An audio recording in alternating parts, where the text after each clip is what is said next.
ವೀಕ್ಷಕರೇ, ಮತ್ತೆ ಮತ್ತೊಂದು ವಿವಾದ ಸಾಮಾಜಿಕ ಜಾಲತಾಣದಲ್ಲಿ ಆರಂಭವಾಗಿದೆ. ಸುನೀತಾ ವಿಲಿಯಮ್ಸ್ ಬಾಹ್ಯಾಕಾಶಕ್ಕೆ ಹೋಗೇ ಇಲ್ವಂತೆ, ಇಲ್ಲಿಯೇ ಭೂಮಿಯ ಮೇಲೆ ಇದ್ರಂತೆ. ಸರ್ಕಾರವೇ ಅವರನ್ನ ಗೌಪ್ಯವಾಗಿ ಇಟ್ಟಿದ್ರು ಹೊರತು ಅವರೆಂದಿಗೂ ಬಾಹ್ಯಾಕಾಶಕ್ಕೆ ಹೋಗಿಯೇ ಇಲ್ಲ. ಅಲ್ಲಿ ಸ್ಟೇ ಕೂಡ ಆಗಿರಲಿಲ್ಲ. ಅವರು ಹೋಗೇ ಇಲ್ಲ ಅಂದ್ಮೇಲೆ ವಾಪಸ್ ಬಂದ್ರು ಅನ್ನೋದಕ್ಕೆ ಅರ್ಥವೇ ಇಲ್ಲ ಅಂತ ಕೆಲವು ಚರ್ಚೆಗಳು ಸಾಮಾಜಿಕ ಜಾಲತಾಣದಲ್ಲಿ ನಡೆಯುತ್ತಿವೆ. ಆ ದಿನ ಅಂದ್ರೆ 1969 ಜುಲೈ 20ರಂದು ಅಮೆರಿಕದ ಗಗನಯಾತ್ರಿ ನೀಲ್ ಆರ್ಮ್ಸ್ಟ್ರಾಂಗ್ ಚಂದ್ರನ ಮೇಲೆ ಮೊದಲು ಕಾಲಿಟ್ಟಿದ್ದು ಕೂಡ ಒಂದು ಕಟ್ಟು ಕತೆ ಅಂತ ಹೇಳುವ ಸಾವಿರಾರು ವಿಡಿಯೋಗಳು ಅಂತರ್ಜಾಲದಲ್ಲಿ ಹರಿದಾಡುತ್ತಿರುವುದು ನಿಮಗೆಲ್ಲರಿಗೂ ಗೊತ್ತೇ ಇದೆ. ಇದೀಗ ಸುನೀತಾ ವಿಲಿಯಮ್ಸ್ ಸುದ್ದಿಯದ್ದೇ ಚರ್ಚೆ. 8 ದಿನಗಳ ಟ್ರಿಪ್ಗೆಂದು ಹೋದವರು 9 ತಿಂಗಳು ಅಲ್ಲೇ ಉಳಿದು ಬಿಟ್ಟರೆ ತಿಂಡಿ ಊಟ ಎಲ್ಲ ಹೇಗೆ? ಸುನೀತಾ ವಿಲಿಯಮ್ಸ್ ತಮ್ಮ ಜುಟ್ಟಿಗೆ ಬಣ್ಣ ಹೇಗೆ ಹಾಕಿಕೊಂಡ್ರು? ಅಸಲಿಗೆ ಎರಡೆಯನ್ನ ಅಂತರಿಕ್ಷದಲ್ಲಿ ಅಲೋ ಮಾಡ್ತಾರಾ? ಅಂತರಿಕ್ಷ ವಾಹನ ಭೂಮಿಯತ್ತ ಮರಳಿ ಬರುವಾಗ ಭೂ ವಾತಾವರಣ ಘರ್ಷಣೆ ಸುಮಾರು 1600 ಡಿಗ್ರಿ ಸೆಲ್ಸಿಯಸ್ ವರೆಗೆ ಇರುತ್ತೆ ಅಲ್ವಾ? ಅಲ್ಲಿ ವಿಪರೀತ ಶಾಖ ಇರುತ್ತದೆ ಅಲ್ವಾ? ಆದ್ರೆ ಅವರ ಕ್ಯಾಪ್ಸೂಲ್ ತುಂಬಾ ಆರಾಮಾಗಿ ಕೆಳಗೆ ಇಳಿಯಿತು. ಇದಂತ ಚಿದಂಬರ ರಹಸ್ಯ ಅನ್ನೋ ಸಂದೇಹಗಳು ರೆಕ್ಕೆ ಪುಕ್ಕಗಳಂತೆ ಹುಟ್ಟಿಕೊಂಡವು. ಈ ವಿಚಾರದಲ್ಲಿ ಸಾಕಷ್ಟು ಅನುಮಾನಗಳು ಹುಟ್ಟಿಕೊಂಡಿವೆ. ಆದ್ರೆ ಈ ಬಗ್ಗೆ ನಾವೀಗ ವಿವರವಾಗಿ ತಿಳಿದುಕೊಳ್ಳೋಣ. 2024 ಜೂನ್ 5 ಅಂತಾರಾಷ್ಟ್ರೀಯ ಬಾಹ್ಯಾಕಾಶ ನಿಲ್ದಾಣಕ್ಕೆ ಹೋದ ಸುನೀತಾ ವಿಲಿಯಮ್ಸ್ ಮತ್ತು ಬುಚ್ ವಿಲ್ಮೋರ್ ವಾಪಸ್ ಬರಲು ತಾಂತ್ರಿಕ ಸಮಸ್ಯೆ ಎದುರಾದ್ದರಿಂದ 9 ತಿಂಗಳು ಅಲ್ಲಿಯೇ ಸಿಲುಕಬೇಕಾಯಿತು.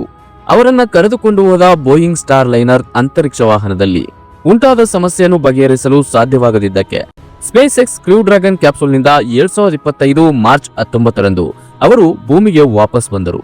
ನಡೆದಿದ್ದು ಇಷ್ಟೇ. ಭೂಮಿಯಿಂದ 418 ಕಿಲೋಮೀಟರ್ ದೂರದ ಮೇಲಿರುವ ISSಗೆ ಹೋಗುವುದು, ಅಲ್ಲಿಂದ ಭೂಮಿಯನ್ನ ನೋಡುವುದು, ಒಂದೇ ದಿನ ವಿವಿಧ ಸಮಯದಲ್ಲಿ 16 ಸನ್ರೈಸಸ್ ನೋಡುವುದಂದ್ರೆ ನಿಜಕ್ಕೂ ಒಂದು ಅದ್ಭುತ ಆನಂದಕ್ಕೆ ಸಂಬಂಧಿಸಿದ್ದು. ಇದೇನು ಮೋಜು ಮಸ್ತಿ ಮಾಡಲು ಅಜ್ಜಿ ಮನೆಗೋ ಕಾಶ್ಮೀರ ಅಥವಾ ಕನ್ಯಾಕುಮಾರಿಗೋ ಹೋದಂತೆ ಅಲ್ಲ. ಭೂಮಿಯಿಂದ ಹೊರಗಡೆ ಹೋಗಿ ಕೆಲವು ದಿನ ಅಲ್ಲಿಯೇ ಇದ್ದು ನಿರ್ದೇಶನ ನೀಡಿದ ಪರಿಶೋಧನೆಗಳನ್ನ ಮಾಡಿ ಮತ್ತೆ ಭೂಮಿಗೆ ಮರಳುವುದೆಂದ್ರೆ ತಮಾಷೆಯ ಮಾತಲ್ಲ. ಕೋಟಿ ರೂಪಾಯಿ ಖರ್ಚು ಮತ್ತು ಪ್ರಾಣವನ್ನ ಪಣಕ್ಕಿಟ್ಟು ಮಾಡುವ ಸಾಹಸವಿದು. ಅಂತರಿಕ್ಷದಲ್ಲಿ ಮಾನವ ನಿರ್ಮಿತ ಪರಿಶೋಧನಾ ಕೇಂದ್ರ ಅಂತಾರಾಷ್ಟ್ರೀಯ ಬಾಹ್ಯಾಕಾಶ ನಿಲ್ದಾಣ ISS ಅನ್ನೋದು ನಿಮಗೆ ಗೊತ್ತು. America, Russia, Europe, Japan, Canada 1998ರಲ್ಲಿ ಸಂಯುಕ್ತದಲ್ಲಿ ನಿರ್ವಹಿಸುತ್ತಿರುವ ಅಂತಾರಾಷ್ಟ್ರೀಯ ಅಂತರಿಕ್ಷ ಕೇಂದ್ರವಿದು. ಭೂಮಿ ಸುತ್ತಲೂ ತಿರುಗುತ್ತಿರುವ ಈ ISS ಫುಟ್ಬಾಲ್ ಮೈದಾನಕ್ಕಿಂತ ತುಂಬಾ ದೊಡ್ಡದು. ಬಾಹ್ಯಾಕಾಶ ಸಂಶೋಧನೆಗಾಗಿ ನಿರ್ಮಿಸಲಾದ ಪ್ರಯೋಗಶಾಲೆ ಅದು. ಅಲ್ಲಿಗೆ ಹೋಗುವ ಗಗನಯಾತ್ರಿಗಳು ನಿರ್ದೇಶಿಸಿದ ಕಾಲಮಿತಿವರೆಗೂ ವಿವಿಧ ಸಂಶೋಧನೆಗಳನ್ನ ಮಾಡುತ್ತಾರೆ. ಭೂಮಿಯ ಗುರುತ್ವಾಕರ್ಷಣೆ ದಾಟಿ ಹೋದ ಬಳಿಕ ಶರೀರ ತೆಳ್ಳಗಾಗಿ ಹೋಗುತ್ತದೆ. ಸ್ಥಿರವಾಗಿ ನಿಲ್ಲುವ ವಾತಾವರಣ ಇಲ್ಲದೆ ಇರುವುದರಿಂದ ದಿನದಲ್ಲಿ ಕೆಲ ಕಾಲ ವ್ಯಾಯಾಮ ಮಾಡಬೇಕೆಂಬುದು ಅಲ್ಲಿನ ನಿಯಮ. ಇಲ್ಲವಾದರೆ ತಿನ್ನಲು, ಕುಡಿಯಲು, ಮಾತನಾಡಲು, ಚಲಿಸಲು, ಕೈಕಾಲುಗಳನ್ನ ಕದಲಿಸಲು, ಅಷ್ಟೇ ಏಕೆ ಪೆನ್ ಹಿಡಿದುಕೊಳ್ಳಲು ಸಹ ತುಂಬಾ ಕಷ್ಟಪಡಬೇಕಾಗುತ್ತೆ. ಇದೆಲ್ಲವೂ ನಿಮಗೂ ಗೊತ್ತು. ISS ಒಳಗೆ ಸೂಕ್ತ ವಾತಾವರಣ ಇರುವುದರಿಂದ ಒಳಗಡೆ ಇರೋವರೆಗೂ ಕೆಲ ಕಾಲ ಮಾಮೂಲಿಯಾಗಿ ಇರಬಹುದು. ಅದನ್ನ ದಾಟಿ ಹೊರಗಡೆ ಬಂದ್ರೆ ಮಾತ್ರ ಸ್ಪೇಸ್ ಸೂಟ್ ಹಾಕೊಂಡೇ ತಿರುಗಾಡಬೇಕು. ಭೂರಹಿತ ಸ್ಥಿತಿಯಲ್ಲಿ ಸ್ಥಿರವಾಗಿ ಇರಬೇಕಾದ್ರೆ ಖಚಿತವಾಗಿ ಸ್ಪೇಸ್ ಸೂಟ್ ಧರಿಸಲೇಬೇಕು. ನಾವೀಗ ತಾಜಾ ಸಂಗತಿಯ ಬಗ್ಗೆ ಇರುವ ಸಂದೇಹಗಳ ಬಗ್ಗೆ ತಿಳಿಯೋಣ. ಸುನೀತಾ ವಿಲಿಯಮ್ಸ್ ಮತ್ತು ಆಕೆಯ ಸಹಚರ ಬುಚ್ ವಿಲ್ಮೋರ್ ISSಗೆ ಹೋಗಿದ್ದು ನಿಜ. 8 ದಿನಗಳ ಪರಿಶೋಧನೆ ಬಳಿಕ ತಿರುಗಿ ಬರಲು ರೆಡಿಯಾಗಿದ್ದ ಸ್ಟಾರ್ ಲೈನರ್ ವಾಹನದಲ್ಲಿ ಹೀಲಿಯಂ ಲೀಕೇಜ್ ಆಗಿದ್ರಿಂದ ಭೂ ವಾತಾವರಣಕ್ಕೆ ಎಂಟರ್ ಆದ್ರೆ ಅನಾಹುತ ಸಂಭವಿಸಬಹುದು ಅಂತ ಅವರನ್ನ ಕರೆತರದೆ ಸ್ಟಾರ್ ಲೈನರ್ ವಾಹನ ಏಕಾಂಗಿಯಾಗಿ ಭೂಮಿಗೆ ಮರಳಿತು. ಹಾಗಾದ್ರೆ ಇಷ್ಟು ದಿನ ಅವರಿಗೆ ಆಹಾರವನ್ನ ಹೇಗೆ ನೀಡಲಾಯಿತು ಅನ್ನೋದೇ ಅಲ್ವಾ ನಿಮ್ಮ ಸಂದೇಹ? ISS ನಲ್ಲಿ ಆಹಾರ ಪದಾರ್ಥಗಳಿವೆ. ಅಲ್ಲಿಗೆ ಹೋಗಿ ಬರೋದು ಸಾಮಾನ್ಯವಾಗಿರುವುದರಿಂದ ಅವರಿಗೋಸ್ಕರ ಭೋಜನ ವ್ಯವಸ್ಥೆ ಕೂಡ ಇದೆ. ಅಲ್ಲಿಗೆ ಹೋಗುವವರು ಕೂಡ ತಮ್ಮ ಜೊತೆ ಕೆಲ ಆಹಾರ ಮತ್ತು ನೀರನ್ನ ತೆಗೆದುಕೊಂಡು ಹೋಗ್ತಾರೆ. ಯಾವುದಕ್ಕೂ ಇರ್ಲಿ ಅಂತ ಸ್ವಲ್ಪ ಜಾಸ್ತಿಯಾಗಿ ತೆಗೆದುಕೊಂಡು ಹೋಗ್ತಾರೆ. ನಾವು ಕೂಡ ದೂರ ಪ್ರದೇಶಕ್ಕೆ ಹೋದ್ರೆ ಚಪಾತಿ, ಪುಳಿಯೋಗರೆ, ಉಪ್ಪಿಟ್ಟು ಅಥವಾ ಕರ್ಡ್ ರೈಸ್ ತೆಗೆದುಕೊಂಡು ಹೋಗ್ತೀವಿ ಅಲ್ವಾ? ಅದೇ ರೀತಿ ಅವರು ಕೂಡ ಪ್ರತ್ಯೇಕ ರೀತಿಯ ಆಹಾರಗಳನ್ನ ತೆಗೆದುಕೊಂಡು ಹೋಗ್ತಾರೆ. ISS ನಲ್ಲಿ ಬೇರೆ ಬೇರೆ ದೇಶಕ್ಕೆ ಸೇರಿದ ಗಗನಯಾತ್ರಿಗಳು ಕೂಡ ಆಗಾಗ ಕೆಲ ಸಮಯದವರೆಗೆ ಪರಿಶೋಧನೆ ಮಾಡ್ತಿರ್ತಾರೆ. ಅವರಿಗೋಸ್ಕರ ಆಹಾರ ಮತ್ತು ನೀರನ್ನ ಭೂಮಿಯಿಂದ ಕಳಿಸಿಕೊಡಲಾಗುತ್ತೆ. ಒಂದು ಶಟಲ್ ವಾಹನ ಅವರಿಗೆ ಬೇಕಾದ ಪದಾರ್ಥಗಳನ್ನ ತೆಗೆದುಕೊಂಡು ಹೋಗಿ ಅಲ್ಲಿ ಏನಾದ್ರೂ ವೇಸ್ಟ್ ಪದಾರ್ಥಗಳಿದ್ರೆ ಅದನ್ನ ತೆಗೆದುಕೊಂಡು ಭೂಮಿಗೆ ವಾಪಸ್ ಬರುತ್ತೆ. ಗಗನಯಾತ್ರಿಗಳನ್ನ ಕರೆದುಕೊಂಡು ಹೋಗುವ ಸ್ಪೇಸ್ ವೆಹಿಕಲ್ ಮತ್ತು ಸರಕುಗಳನ್ನ ರವಾನೆ ಮಾಡುವ ಸ್ಪೇಸ್ ವೆಹಿಕಲ್ ಎರಡೂ ವಿಭಿನ್ನವಾಗಿರುತ್ತವೆ. ಏನಾದ್ರೂ ವಿಶೇಷ ಹಬ್ಬದ ದಿನಗಳಲ್ಲಿ ಅವರಿಗೆ ವಿಶೇಷ ಉಡುಗೊರೆಗಳನ್ನು ತೆಗೆದುಕೊಂಡು ಹೋಗಲು ಕೂಡ ಏರ್ಪಾಡು ಮಾಡಲಾಗುತ್ತೆ. ಆದ್ರಿಂದ ಅಲ್ಲಿ ಊಟಕ್ಕೆ ಯಾವುದೇ ತೊಂದರೆ ಇರುವುದಿಲ್ಲ. ಇದೀಗ ಜುಟ್ಟು ರಂಗು ವಿಚಾರ. ISS ನಲ್ಲಿ ಸಹಜ ಸಿದ್ಧವಾದ ಬೆಳಕು ಇರುವುದಿಲ್ಲ. ಅಂದ್ರೆ ಸೂರ್ಯನ ಕಿರಣ ನೇರವಾಗಿ ತಲುಪದು. ಭೂಮಿಗೆ ತಲುಪುವ ಕಿರಣಗಳು ಕೂಡ ವಾತಾವರಣದಲ್ಲಿ ಹಲವು ಪದರಗಳ ಮೂಲಕ ಫಿಲ್ಟರ್ ಆದ ಬಳಿಕ ನೆಲವನ್ನ ತಾಕುತ್ತೆ. ಬೇಕಾದ್ರೆ ಬಿಸಿಲಿನಲ್ಲಿ ತಿರುಗಾಡುವವರ ಜುಟ್ಟು ನೋಡಿ, ಅದೇ ರೀತಿ ನೆರಳಲ್ಲಿ ಕುಳಿತುಕೊಳ್ಳುವವರ ಜುಟ್ಟು ನೋಡಿ. అస్తే స్టూడియోದಲ್ಲಿ ಕುಳಿತು స్టూడియోలో కూర్చుని మాట్లాడే వాళ్ళ మీద వేయబడే కాంతి మూలంగా వాళ్ళు మెరిసే జుట్టు చూడండి. మీకు ఆ జుట్టు మెరుపులు రంగులు వ్యత్యాసం కనిపిస్తుంది. ఇక భూమి మీద ఉన్నట్టుగా పిండి వంటలతో అంతరిక్షంలోనూ భోజనం చేయడం కుదరదు. అంటే ಅದರಿಂದ ಪೋಷಕಾಂಶಗಳು ಪೂರ್ತಿಯಾಗಿ ಪೋಷಕಾಂಶಭರಿತ ಆಹಾರವನ್ನು ತಯಾರಿಸಿದ್ರು ಕೂಡ ಅದೆಲ್ಲವೂ ಪ್ರೊಸೆಸ್ ನ್ಯಾಚುರಲ್ ಹಣ್ಣು ಮತ್ತು ತರಕಾರಿಗಳನ್ನು ತಾಜಾವಾಗಿ ಅಡಿಗೆ ಮಾಡಿಕೊಂಡು ತಿನ್ನಲಾಗದು.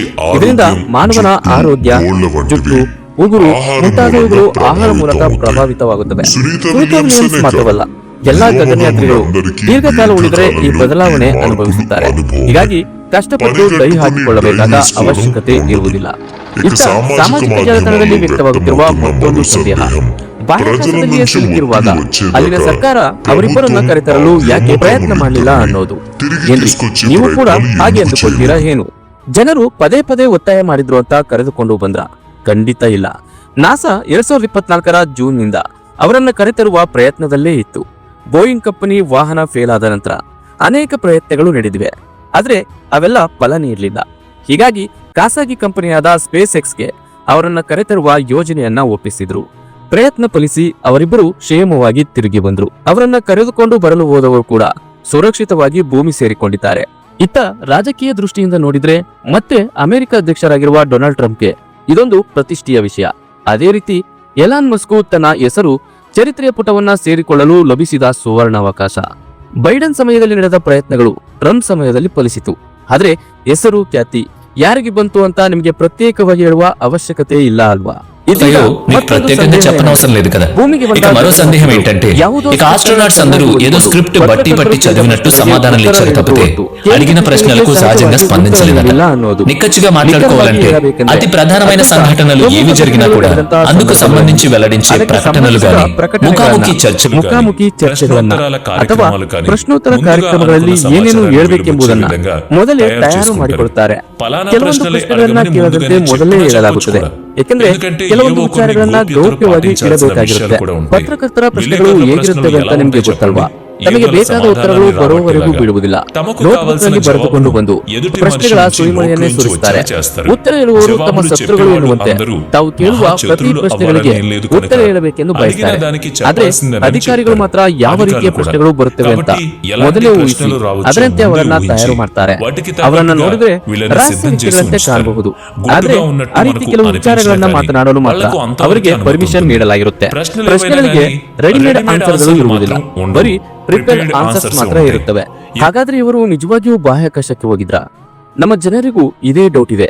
ಏನೋ ರಹಸ್ಯವನ್ನ ಕಾಪಾಡೋದಕ್ಕೆ, ಪ್ರಜೆಗಳ ದೃಷ್ಟಿಯನ್ನ ಡೈವರ್ಟ್ ಮಾಡೋದಕ್ಕೆ ಈ ಬಾಹ್ಯಾಕಾಶ ಯಾತ್ರೆ, ಅವರ ವಾಹನ ಬ್ರೇಕ್ ಡೌನ್ ಮತ್ತು ಅವರು ಅಲ್ಲಿಯೇ ಉಳಿಯುವುದು ಮತ್ತು ಕೆಲವು ದಿನಗಳ ಬಳಿಕ ಮತ್ತೆ ಭೂಮಿಗೆ ಮರಳುವುದು, ಇದೆಲ್ಲವನ್ನ ನೋಡಿದ್ರೆ ಯಾವುದೋ ಕಾಲ್ಪನಿಕ ಕಥೆಯಂತೆ ಕಾಣಿಸ್ತಿದೆ ಅನ್ನೋದು ಅನೇಕ ಮಂದಿಯ ಮಾತು.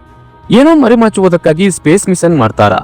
ಕೋಟ್ಯಾಂತರ ರೂಪಾಯಿ ಖರ್ಚು ಮಾಡಿ ತಮ್ಮ ಪ್ರಾಣವನ್ನೇ ಪಣಕ್ಕಿಟ್ಟು ಅಪಾಯಕಾರಿ ಸ್ಪೇಸ್ ಟ್ರಾವೆಲ್ ಮಾಡುವ ಬದಲು ಭೂಮಿಯ ಮೇಲೆಯೇ ಏನಾದ್ರೂ ಮಾಡಬಹುದಲ್ವಾ? ಏಕೆ ಮಾಡಬಾರದು ಎಂದು ತರ್ಕಬದ್ಧವಾಗಿ ಯೋಚಿಸಿದ್ರೆ ರಹಸ್ಯಕ್ಕಾಗಿ ಕಷ್ಟಕರವಾದ ಸ್ಪೇಸ್ ಮಿಷನ್ ಅನ್ನ ಮಾಡುವುದು ಬೇಕಿಲ್ಲ ಅಂತ ಅನಿಸುತ್ತೆ. ಇನ್ನು ಕೆಲವು ಮಂದಿ ಮನುಷ್ಯ ಚಂದ್ರನ ಮೇಲಾಗಲಿ ಅಥವಾ ಬಾಹ್ಯಾಕಾಶಕ್ಕಾಗಲಿ ಹೋಗೇ ಇಲ್ಲ. ವಿವಿಧ ದೇಶಗಳು ಕೂಡ ಇದು ನಾನ್ಸೆನ್ಸ್ ಎಂದು ಹೇಳಿವೆ. ಅನೇಕರು ಕೂಡ ಇದೆಲ್ಲ ಜಸ್ಟ್ ನಾನ್ಸೆನ್ಸ್ ಎಂದು ಮಾತನಾಡಿಕೊಳ್ಳುತ್ತಿದ್ದಾರೆ. ಅಂತವರಿಗೆ ಸಮಾಧಾನದ ಉತ್ತರ ಹೇಳಲೇಬೇಕಿದೆ. ನೀರು, ಮಣ್ಣು ಮತ್ತು ಗಾಳಿ, ಈ ಮೂರು ಮನುಷ್ಯನಿಗೆ ತುಂಬಾ ಆಸಕ್ತಿಕರ. ಒಳಗೆ ಏನೆಲ್ಲ ಇದೆ ಎಂದು ನೋಡಲು ನಿಸ್ಸಂದೇಹವಾಗಿ ಕೋಟ್ಯಾಂತರ ರೂಪಾಯಿ ಖರ್ಚು ಮಾಡುತ್ತಿದ್ದಾರೆ. ಭೂಗೋಳದ ಮಣ್ಣಿನ ವಿಶೇಷತೆಯನ್ನ ತಿಳಿದುಕೊಳ್ಳುತ್ತಿದ್ದಾರೆ. ಮಹಾಸಮುದ್ರದ ಆಳವನ್ನ ನೋಡಲು ಪ್ರಯತ್ನಗಳು ನಡೆಯುತ್ತಲೇ ಇವೆ. ಬಾಹ್ಯಾಕಾಶದ ದೂರವನ್ನ ಅಳೆಯುವ ಕೆಲಸವೂ ಕೂಡ ಸಾಗುತ್ತಲೇ ಇದೆ. ಭೂಮಿಯಿಂದ ಪವರ್ಫುಲ್ ಲೇಸರ್ ಕಿರಣವನ್ನ ಚಂದ್ರನ ಮೇಲೆ ಕಳುಹಿಸಿದ್ರೆ ಅದು ಅಲ್ಲಿಂದ ಪ್ರತಿಫಲಿಸಿ ತಿರುಗಿ ಭೂಮಿಗೆ ಸೇರಿಕೊಳ್ಳುತ್ತದೆ. ಕಾರಣ ಏನು ಅಂತ ಗೊತ್ತಿದೆಯಾ? ಚಂದ್ರನ ಮೇಲೆ ಹೋದ ಮನುಷ್ಯರು ಅಲ್ಲಿ ಕೆಲವು ಕನ್ನಡಿಗಳನ್ನ ಇಟ್ಟು ಬಂದಿದ್ದಾರೆ. ಕೆಲವು ಪರಿಶೋಧನೆಗಳಿಗಾಗಿ ಅದು ಅವಶ್ಯಕತೆ ಕೂಡ. ಭೂಮಿಯಿಂದ ಚಂದ್ರನಿಗಿರುವ ಒಟ್ಟು ದೂರ 3,84,400 ಕಿಲೋಮೀಟರ್ ದೂರ. ಚಂದ್ರಮಾಮ ಭೂಮಿಗೆ ಸಹಜ ಉಪಗ್ರಹ. ಭೂಮಿಯಲ್ಲಿರುವ ಸಮುದ್ರಗಳು ಚಂದ್ರನ ಗುರುತ್ವಾಕರ್ಷಣ ಮೂಲಕವೇ ಏರಿಳಿತಗಳು ಸಂಭವಿಸುತ್ತವೆ. ಇದಿಷ್ಟು ನಮಗೆ ಮೊದಲಿನಿಂದಲೂ ತಿಳಿದಿದ್ರು ಕೂಡ ಭೂಮಿಗೆ ಗುಂಡಗೆ ಇದೆಯಾ, ಸಮತಟ್ಟಾಗಿದೆಯಾ, ಮನುಷ್ಯ ನಿಜವಾಗಿಯೂ ಚಂದ್ರನ ಮೇಲೆ ಹೋಗಿದ್ದಾನ ಅಂತ ಇಂದಿಗೂ ಸಂದೇಹ ಪಡುತ್ತಲೇ ಇದ್ದಾರೆ. ಭೂಮಿ ಗುಂಡಗೆ ಇರೋದ್ರಿಂದ ಭೂಭ್ರಮಣ, ಪರಿಭ್ರಮಣದಿಂದಾಗಿ ಅರ್ಧ ಭಾಗದಲ್ಲಿ ಹಗಲು, ಇನ್ನರ್ಧ ಭಾಗದಲ್ಲಿ ರಾತ್ರಿ ಇರುತ್ತದೆ. ಋತುಗಳು ರಚನೆಯಾಗಿವೆ. ಆದ್ರೆ ಇದರ ವಿಶಾಲತೆಯಿಂದಾಗಿ ಭೂಮಿಯ ತಿರುಗುವಿಕೆಯನ್ನ ಅನುಭವಿಸಲು ಆಗ್ತಿಲ್ಲ. ಈ ಎಲ್ಲಾ ವಿಚಾರಗಳನ್ನ ನಮಗೆ ಪ್ರಾಥಮಿಕ ತರಗತಿಯಲ್ಲೇ ಕಲಿಸ್ತಾರೆ. ಅಂದ ಹಾಗೆ ಸುನೀತಾ ವಿಲಿಯಮ್ಸ್ ಬಾಹ್ಯಾಕಾಶಕ್ಕೆ ಹೋಗಿದ್ರ, ಆಕೆ ISS ನಲ್ಲಿ ಇದ್ರ ಅಂದ್ರೆ ಆಕೆ ಎಷ್ಟೋ ಬಾರಿ ಅಲ್ಲಿಂದ ಮಾತನಾಡಿದ್ದಾರೆ, ವಿಡಿಯೋ ಕಾಲ್ ಕೂಡ ಮಾಡಿದ್ದಾರೆ. ಅಷ್ಟೇ ಅಲ್ಲದೆ ಈ ರೆಸ್ಕ್ಯೂ ಆಪರೇಷನ್ ನ ನೇರ ಪ್ರಸಾರ ಮಾಡಿದ್ದಾರಲ್ವಾ. ನಾಸಾದವರು ISS ನಲ್ಲಿರುವಾಗ ಭಾರರಹಿತ ಸ್ಥಿತಿಯಲ್ಲಿ ಜುಟ್ಟು ಕೆಳಗೆ ಬೀಳದೆ ಸೂಜಿಯಂತೆ ನೆಟ್ಟಿಗೆ ನಿಂತಿರುವುದನ್ನ ನೋಡಿದ್ದೇವೆ ಅಲ್ವಾ. ಅವರೆಲ್ಲ ತೇಲಾಡುವುದನ್ನ ನೋಡಿದ್ದೇವೆ. ಹೀಗಿರುವಾಗ ಇಷ್ಟೆಲ್ಲ ಸಂದೇಹವೇಕೆ ಹೇಳಿ? ನಿಮಗೆ ಗೊತ್ತಾ, ISS ಭೂಮಿಯ ಕಕ್ಷೆಯನ್ನ ತಿರುಗ್ತಾ ಇದೆ ಅಲ್ವಾ. ಅದು ನಿಮ್ಮ ಲೊಕೇಶನ್ ಬಳಿ ಯಾವಾಗ ಬರುತ್ತೆ ಅಂತ ತಿಳಿದುಕೊಳ್ಳಬಹುದು. ಸ್ಪಾಟ್ ಸ್ಟೇಷನ್ಗೆ ಹೋಗಿ ನಿಮ್ಮ ಪ್ರದೇಶದ ಹೆಸರನ್ನು ನಮೂದಿಸಿದ್ರೆ ಸಾಕು, ಅದು ಆ ದಿನ ಯಾವ ಸಮಯದಲ್ಲಿ ನಿಮ್ಮ ಪ್ರದೇಶವನ್ನ ದಾಟಿ ಹೋಗುತ್ತೆ ಅನ್ನೋದನ್ನ ಹೇಳುತ್ತೆ. ಬೆಳಕಿನಂತೆ ಸಂಚರಿಸುವ ಅದನ್ನ ಬರಿಗಣ್ಣಿನಿಂದಲೂ ನೋಡಬಹುದು. ನೀವು ಒಮ್ಮೆ ಟ್ರೈ ಮಾಡಿ, ನಿಮ್ಮ ಅನುಭವವನ್ನ ನಮ್ಮೊಂದಿಗೆ ಹಂಚಿಕೊಳ್ಳಿ. ಇಂದು ಸೈನ್ಸ್ ಮೂಲಕ ಮನುಷ್ಯ ಅನೇಕ ಸಂಗತಿಗಳನ್ನ ತಿಳಿದುಕೊಂಡಿರುವಾಗ ಅದನ್ನ ಸದ್ವಿನಿಯೋಗ ಮಾಡಿಕೊಳ್ಳೋಣ. ಹೀಗಾಗಿ ಇಂತಹ ಹುಚ್ಚು ಸಂದೇಹಗಳು ನಮಗೇಕೆ ಬೇಕು? ನಿಮಗೆ ಈ ವಿಡಿಯೋ ಇಷ್ಟವಾದರೆ ಲೈಕ್ ಮಾಡಿ, ಶೇರ್ ಮಾಡಿ. ಇಲ್ಲಿಯವರೆಗೂ ನಮ್ಮ ಚಾನಲ್ಗೆ ಸಬ್ಸ್ಕ್ರೈಬ್ ಆಗಿಲ್ಲ ಅಂದ್ರೆ ಈಗಲೇ ಸಬ್ಸ್ಕ್ರೈಬ್ ಮಾಡ್ಕೊಳ್ಳಿ.